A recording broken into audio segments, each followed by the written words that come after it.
Hello. Well, hello there. You're chipper tonight. I'm happy. Hello, everybody. This is Glenda and Buster with AKA GK Fralin of Friendly Community. And our friendly community welcomes you. You. Goodness gracious. Well, anyway, but we do have a serious topic tonight. Really? What's that? Well, it is Epilepsy Awareness Day. What's that? Well, I hope to explain. I'm going to try. Okay. So you want me to get serious? I want you to listen seriously. That's all.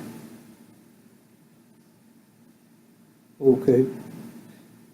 Well, if you listen seriously, you're more likely to understand.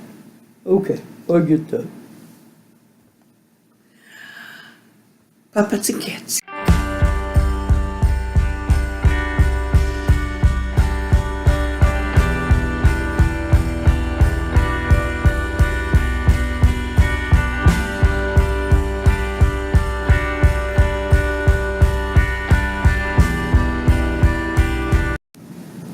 Hello, I am on the National Epilepsy Foundation website.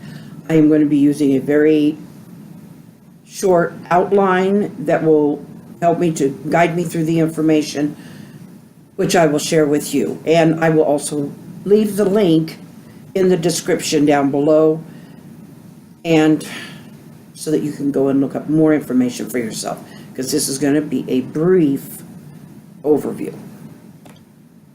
Epilepsy is the fourth most common neurological disorder and affects people of all ages.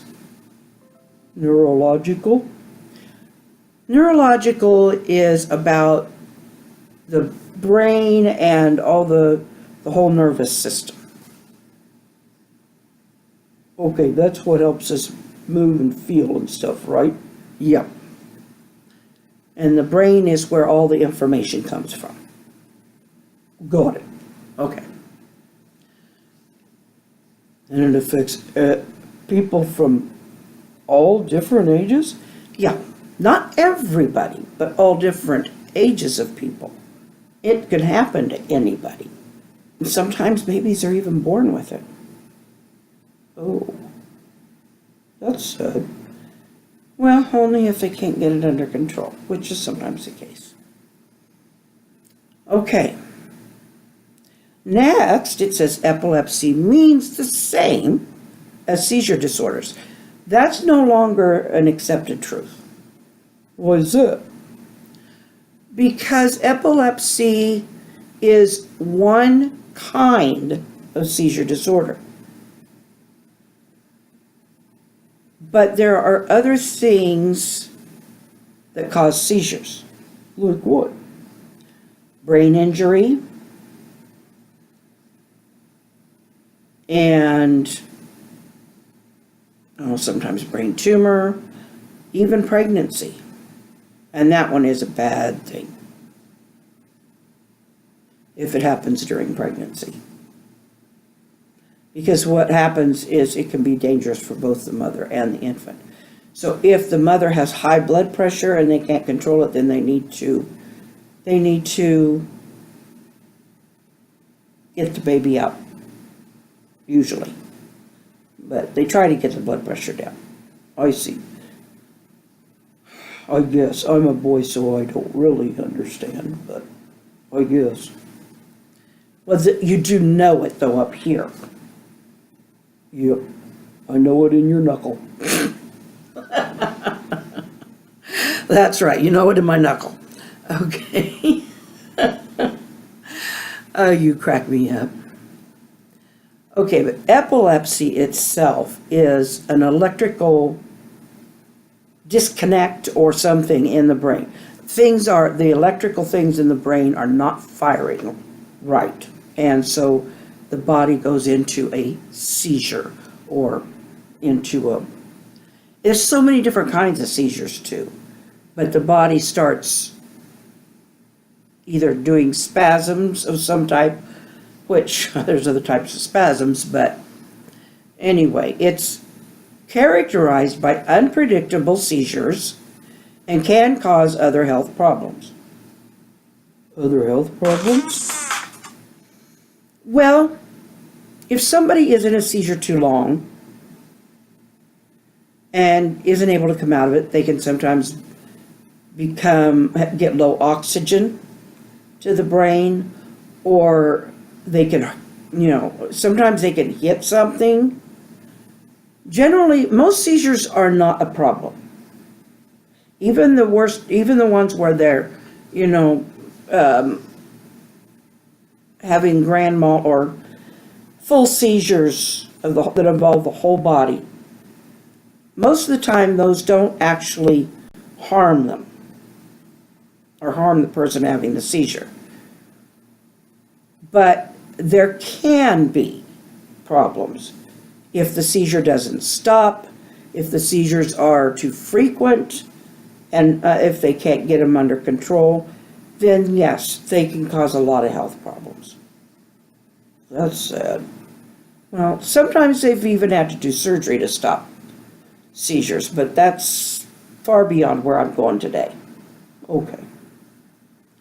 Just understand that, that they need to, a person who has epilepsy or seizures, disorders of any kind, need to be under the care of a doctor. Oh, lots of people do that. Yeah. Okay. Epilepsy is a spectrum condition with a wide range of seizure types and control varying from person to person. That's a big sentence. Yes, it is. Okay, seizure types, there's so many of them. A person really needs to go to the site and learn more if they want to know. The most common that people know about are the petit mal and grand mal seizures. That's what I learned the names as. They're probably called something else now, but those are the ones where it either involves just a part of the body or the entire body. A grand mal involves the entire body. And it's, they're writhing on the floor, their muscles are in spasm. It gives the body a lot of exercise, that's for sure. Ouch. Well, you do have to be careful to make sure they're not somewhere where they're going to get hurt, that there's nothing that they can hit themselves on around them. I see. But mostly there's nothing to be afraid of. Just make sure that they don't have something around them that they can get hurt on. Move things out of their way.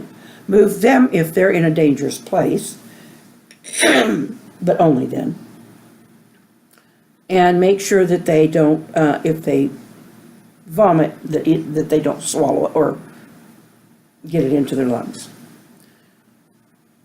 But there are just little tiny seizures where they'll do just like, and then they're right back. And most people don't even notice that they've had it. Really, yeah.